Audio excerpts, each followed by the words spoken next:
इस मूवी की शुरुआत होती है और हम एक रेस्टोरेंट में काफी सारे मरे हुए लोगों को देख पाते हैं। यहाँ पर ऐसा आखिर क्या हुआ कि लोग कैसे मरे, इसी बात को जानने के लिए यह पूरी कहानी एक दिन पास्ट में चली गई। हम इस कहानी के मेन कैरेक्टर नैन्सी को देख पाते हैं, जो किसी खेतों में अपना प्रेगनेंसी जब टेस्ट करती है तो उसे रिजल्ट पॉजिटिव मिला, जिसकी वजह से वो बहुत ही ज्यादा डर जाती है, क्योंकि अभी उसकी शादी नहीं हुई थी और यह सब उसने प्लान भी नहीं किया हुआ था। इसी चीज को लेकर टेंशन के साथ नैन्सी अपने डैड के रेस्टोरेंट में जाने लग गई, जहां पर वो खुद एक मैनेजर के तौर पर काम कर रही है। रास्ते में जब उसकी गाड़ी का फ्यूल खत्म हुआ तो बाकी का रास्ता पैदल तय करने का फैसला करती है कि तभी उसी टाइम उसे साइकिलिंग करता हुआ बॉबी नाम का लड़का मिल जाता है, जो उसी के रेस्टोरेंट का एक एम्प्लॉय था। यह लड़का नैन्सी को लिफ्ट दिया और ये लोग होटल पहुंच जाते हैं। होटल पहुंचते ही नैन्सी को उसके डैड बताने लग गए कि आज रात में इस होटल को तुम्हें ही संभालना होगा, क्योंकि मुझे एक मीटिंग के लिए निकलना है। अपने डैड की बात को सुनकर नैन्सी हाँ में सर हिलाया, क्योंकि उसे लगता था कि वो यहाँ के सभी चीजों को बहुत आराम से हैंडल कर सकती थी। उसके डैड ने बताया कि मैंने तुम्हारी मदद के लिए जैक को यहाँ रोक लिया है, लेकिन इस बात को सुनकर नैन्सी को गुस्सा आ गया। जैक उसके आंखों में गड़ता था, उसे बिल्कुल भी पसंद नहीं था। वो अपने डैड से रिक्वेस्ट करने लग गई कि आप बॉबी को यहाँ रोक लें, लेकिन उसके डैड मना कर देते हैं, यह कहते हुए कि मैं अब जैक को पहले ही कह चुका हूँ। जैसे ही नैन्सी अपने डैड के होटल से बाहर आई तो अचानक उसे वॉमिटिंग होना शुरू हो गया। इसीलिए वो अपने होटल से बाहर निकल आई थी, जहाँ जैक सिगरेट पीने के लिए आया हुआ था। उसकी ऐसी हालत को देखकर वो समझ चुका था कि नैन्सी प्रेग्नेंट है। वो पूछने लग गया कि क्या यह राज तुम्हारे डैड को पता है, लेकिन नैन्सी बातों का कोई भी जवाब नहीं दिया। और इतने ही देर में जैक के पास उसके डैड भी आ गए, जिन्हें देखकर वो घबरा तो चुकी थी, लेकिन उसके डैड ने उसकी ऐसी हालत को ध्यान ही नहीं दिया। वो तो बस जैक से यह कहने के लिए आए हुए थे कि तुम्हारे पास जो भी कस्टमर आए उसे तुम बस अच्छे से डील करना,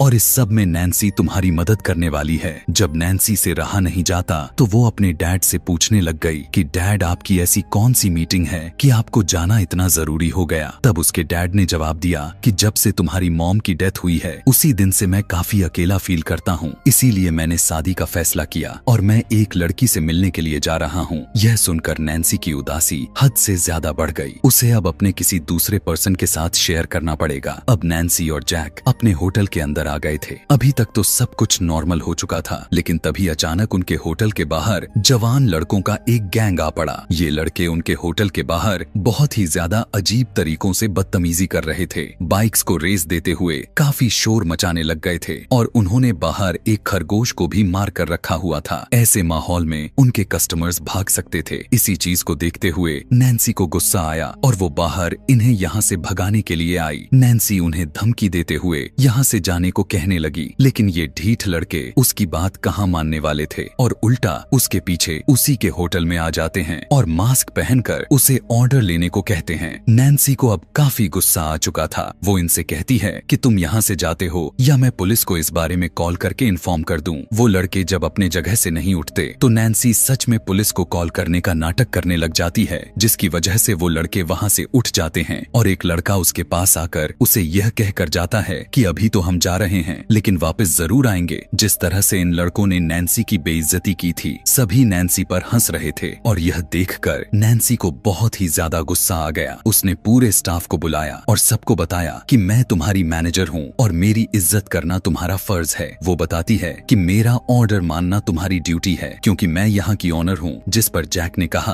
कि यह सब तुम्हारे डैड का है, ना कि तुम्हारा। इसमें तुम्हारा कोई भी किसी भी तरह के क्रेडिट नहीं है। जैक उसे यह भी कहने लग गया कि तुमसे ज्यादा काबिल लोग हम हैं। अब तो नैन्सी का गुस्सा उसके सर पर सवार हो जाता है और वो जैक की इस बदतमीजी पर उसे जॉब से ही निकाल देती है। जैक हैरान हो गया। उसने कहा कि तुम ऐसा नहीं कर सकती, लेकिन नैन्सी ने कहा अब मैं मैनेजर हूँ और मेरे ही ऑर्डर यहाँ चलेंगे। इतना सुनते ही जैक गुस्से में यहाँ से चला गया। नैन्सी ने यह सब कुछ दरअसल जज्बात में आकर किया हुआ था। उसे समझ नहीं आ रहा था कि उसके साथ हो क्या गया था। वो वॉशरूम में आकर अपना मुंह धोती है और अपने आप को रिलैक्स करने की कोशिश करती है। तभी हम देखते हैं कि वॉशरूम के बाहर बॉबी उसका इंतजार कर रहा था। वो उससे कहता है कि मैं तुम्हारी मदद के लिए आज रात रुक सकता हूँ। तुमने जैक को तो निकाल दिया है, तो रात में तुम्हें यहाँ अकेले रुकना ठीक नहीं। इस बात को लेकर अब नैन्सी को और भी ज्यादा गुस्सा आ जाता है। उसे लगता है कि बॉबी उस पर तरस खा रहा है और उससे दोस्ती करने की कोशिश कर रहा है। वो बॉबी को काफी खड़ी खोटी सुना देती है कि तुम मेरे टाइप के नहीं हो और मुझसे दोस्तियां बढ़ाने के लिए इस तरह मुझे इम्प्रेस करने की जरूरत नहीं।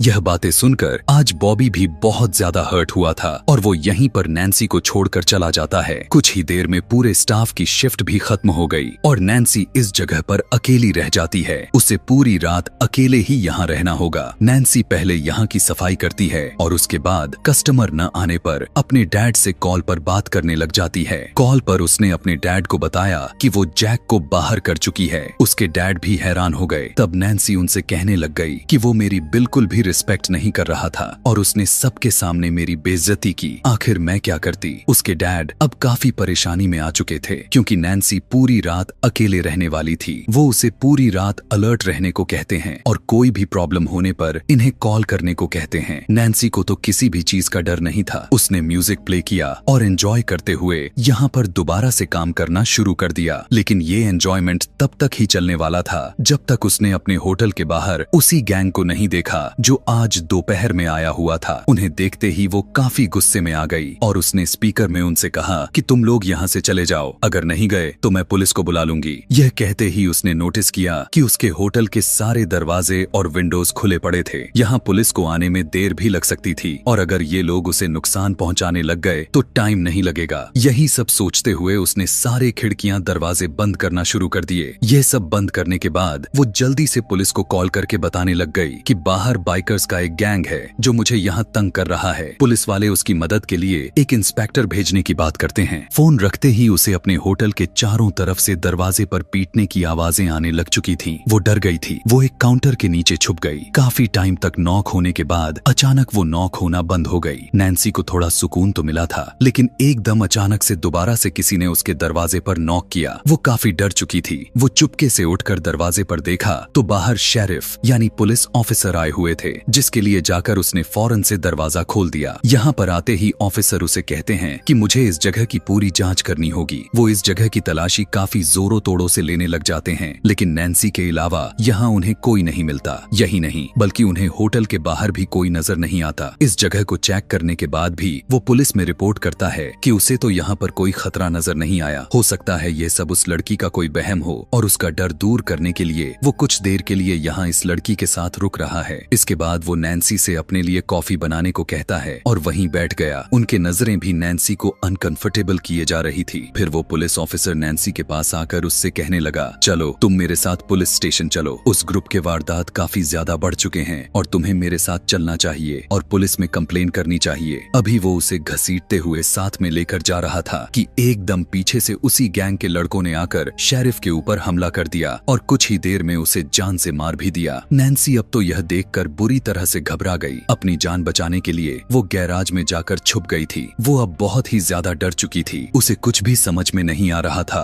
कि वो किसी को मदद के लिए बुलाए तो बुलाए कैसे। लेकिन तभी उसकी किस्मत जाग जाती है कि बॉबी यहाँ आ रहा था। उसे देखकर नैन्सी को काफी हौसला मिला और जल्दी से बॉबी को खामोश करवाते हुए होटल के अंदर लेकर आ जाती है। और यहाँ हम देखते हैं कि वो ग्रुप के लड़के भी अब इस होटल के अंदर आ चुके थे। यहाँ पर नैन्सी ने अपने दोस्त को मैसेज कर दिया था कि वो उसकी मदद के लिए किसी को बुला ले या वो खुद यहाँ पर जल्दी से आ जाए। इससे पहले कि ये दोनों कुछ और कर पाते वो गैंग इन दोनों को आकर पकड़ लेता है और उन्हें अपने कब्जे में ले लेता है। नैन्सी के सामने अपनी गाड़ी की चाबी भी थी लेकिन हाथ बंधे होने की वजह से वो उठा नहीं सकती थी। अब एक आदमी नैन्सी के मुंह और हाथों पर टेप लगाकर उसे एक कमरे में बंद कर देता है जहाँ नैन्सी अपने हाथों को छुड़वाने में कामयाब हो जाती है। वो बहुत ज्यादा डरी हुई थी। उस आदमी से अपनी जान बचाने के लिए वो अपने पास मौजूद एक नाइफ उठाकर जोर से उसके अंदर स्टैब कर देती है जिससे वो लड़का वहीं पर अपना दम तोड़ देता है। और नैन्सी जब उसका मास्क हटाकर देखती है तो यह देखकर दंग रह गई कि यह कोई और नहीं बल्कि उसी के होटल का अपना एम्प्लॉय पीटी था। थोड़ा ही देर में वो देखती है कि बॉबी भी खुले हाथों के साथ यहाँ इस रूम में आ रहा था। वो समझ चुकी थी कि बॉबी भी इन्हीं लोगों के साथ मिला हुआ है और ये लोग इस टाइम पहले वाला गैंग नहीं है बल्कि उसके होटल में काम करने वाले ही वर्कर्स हैं जो उससे बदला लेने के लिए आए हैं। बॉबी जो उसका दोस्त था वो भी इन लोगों के साथ मिल गया था क्योंकि आज उसने बॉबी की भी काफी ज्यादा ही बेइज्जती की थी। अब ये लोग यहाँ आखिर कर क्या रहे थे यही जानने के लिए सीन्स को शिफ्ट करके फ्लैशबैक में ले जाया गया जहाँ हमें जैक को दिखाया जाता है जो अपनी नौकरी जाने से बहुत ही ज्यादा गुस्से में था। वो किसी कीमत पर अपना नैन्सी से बदला लेना चाहता था। वो सारे कलीग्स को घर ड्रॉप किया जिसके बाद वो पीटी को लेकर उन यंगस्टर्स के ग्रुप के पास चला जाता है जो आज दोपहर में होटल के बाहर आए हुए थे।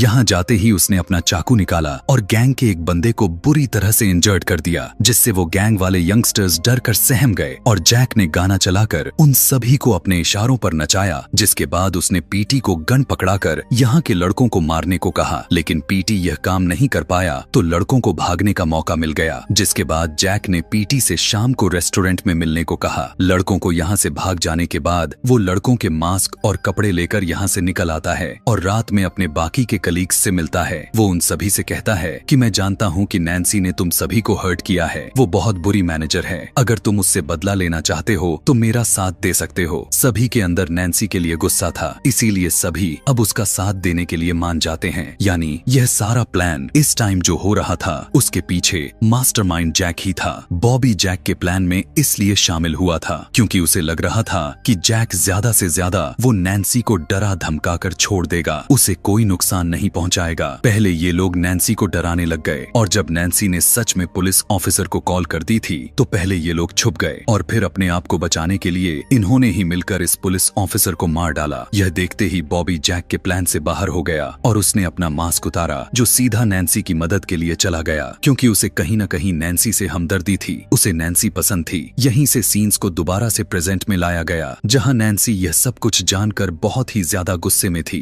इस टाइम पीटी जिसके ऊपर नैन्सी ने हमला किया हुआ था वो काफी ज्यादा ही इंजर्ड हो चुका था। ये लोग उस लड़के को उठाकर होटल के अंदर लेकर आते हैं। अब ये सभी पीटी की जान बचाने के लिए किसी को मदद के लिए यहाँ बुलाने का प्लान बनाते हैं, लेकिन किसको बुलाते आखिर कौन मदद करता, क्योंकि अब यह एक पुलिस केस बन चुका था। यहाँ हम देखते हैं कि बॉबी को नैन्सी के कार का चाबी भी दिख गई जिसने उसे फौरन से उठा लिया और तभी जैक को उसके साथी ने आकर बताया कि नैन्सी यहाँ से भाग चुकी है। यह सुनकर जैक गुस्से में आ जाता है और फौरन सभी से नैन्सी को पकड़ने को कहता है। उसने बॉबी से भी नैन्सी से पीछा करने को कहा, लेकिन यहाँ पर बॉबी ने उल्टा ही जैक के ऊपर हमला कर दिया, उसके फेस पर काफी जोर पंच किए। जबकि दूसरी तरफ अब हमें नैन्सी के डैड को दिखाया गया जो नैन्सी का पता करने के लिए कॉल कर रहे थे, लेकिन होटल में कोई भी कॉल पिक ही नहीं कर रहा था। यहाँ वो लड़का जो नैन्सी के पीछे पड़ा हुआ था वो उसे पकड़ने के लिए नैन्सी बड़ी चालाकी से आग में खौलता हुआ पानी उसके ऊपर फेंक देती है जिससे उसका सारा मुंह ही जल जाता है। कुछ ही देर में यह लड़का अब जलन से मारा जा चुका था। अब वो किसी तरह चुपके से रेस्टरूम की तरफ आ गई। यहाँ उसने आकर यह देखा कि बॉबी जख्मी पड़ा हुआ था। वो उसकी मदद करने के लिए टेबल के नीचे से चुपके से उसके पास आ ही रही थी कि उसी टाइम पर उसकी दोस्त यहाँ पर आ गई। नीचे से बॉबी उसे उसकी कार की चाबियां देना चाह रहा था ताकि नैन्सी यहाँ से अपनी जान बचाकर भाग जाए। नैन्सी की दोस्त तो यह सारा नजारा देखकर पागल हो गई और वो भी अपनी जान बचाकर यहाँ से भाग निकली। वो इतना डर चुकी थी कि वो पुलिस को बुलाने की कोशिश तक नहीं की। नैन्सी को अपने कार की चाबियां मिल चुकी थी। मौका पाते ही जैक के नजरों से बचते हुए वो होटल के दरवाजे से बाहर भागने की कोशिश की, लेकिन तभी पीछे से जैक ने भागते हुए उसे पकड़ लिया। वो उसके बालों से उसे पकड़ते हुए उसके बैक में स्टैब कर देता है और फिर उसके बॉडी को भी होटल के अंदर लेकर आता है। जैक को लग रहा था कि अब सारे लोग मर चुके हैं और वही जिंदा है। वो यहाँ आकर अपने सारे कपड़े उतारे और फौरन से पुलिस को इन्फॉर्म कर देता है, यह जाहिर करने के लिए कि ये सब उसने अभी अभी देखा है, जो इस सब में शामिल ही नहीं था। उसने सोचा था कि ऐसा करके वो शहर छोड़कर चला जाएगा, एक नई जिंदगी फिर से शुरू कर देगा, लेकिन कहानी में ऐसी ट्विस्ट आएगी उसे खुद भी नहीं पता था। दरअसल नैन्सी अभी जिंदा थी। अपने पेट से हिम्मत करके चाकू निकाल देती है और अपने आप को घसीटते हुए बॉबी के पास लेकर जाती है, जो अब बॉबी मर चुका था। बॉबी के लाश को देखकर वो बहुत ही ज्यादा रोई, क्योंकि बॉबी ही तो था जिसकी बहुत केयर किया करता था। नैन्सी के दिल में अब बदले की आग आ चुकी थी। उसने हिम्मत की और जाकर अपने गाड़ी में बैठ गई और ड्राइव करते हुए जैक के घर तक भी पहुंच गई। उसने जैक का दरवाजा नॉक किया। इस टाइम जैक को भी अपने घर किसी के आने की उम्मीद नहीं थी। उसने दरवाजा खोलकर देखा तो वहां से नैन्सी उसके पीछे आ चुकी थी और नैन्सी बिना वक्त गवाए अपने हाथ में पकड़ा हुआ चाकू उसके गर्दन में स्टैब करते हुए उसे मार देती है। उसने अपना बदला ले लिया। उसके शरीर में अब हिम्मत काफी कम रह गई थी क्योंकि ब्लीडिंग बहुत ही ज्यादा हो रहा था। वो अपने आप को घसीटते हुए कुछ दूर तो गई, लेकिन वहीं पर बेचारी गिर गई। इस टाइम पर उसे अपनी मॉम याद आ रही थी। अचानक उसके करीब एक कार रुकती है जिसमें से उसके डैड उसके पास आते हैं, क्योंकि उन्होंने करीब ही नैन्सी की कार को देख ली थी, इसीलिए वो यहाँ आए थे। अपनी बेटी की हालत को देखकर काफी परेशान हो गए और कहने लगे, हिम्मत रखो, मैं तुम्हें डॉक्टर के पास लेकर जाऊंगा, तुम्हें कुछ नहीं होगा। लेकिन नैन्सी यहाँ उन्हें रिलैक्स करती है और उन्हें सच्चाई बताती है कि मैं प्रेग्नेंट हूँ और बस यही बताते हुए यह कहानी यहीं पर खत्म हो जाती है। ऐसे ही और भी मूवी एक्सप्लेनेशन वीडियोस देखने के लिए कमेंट में नेक्स्ट लिखना ना भूलें। Thanks for watching.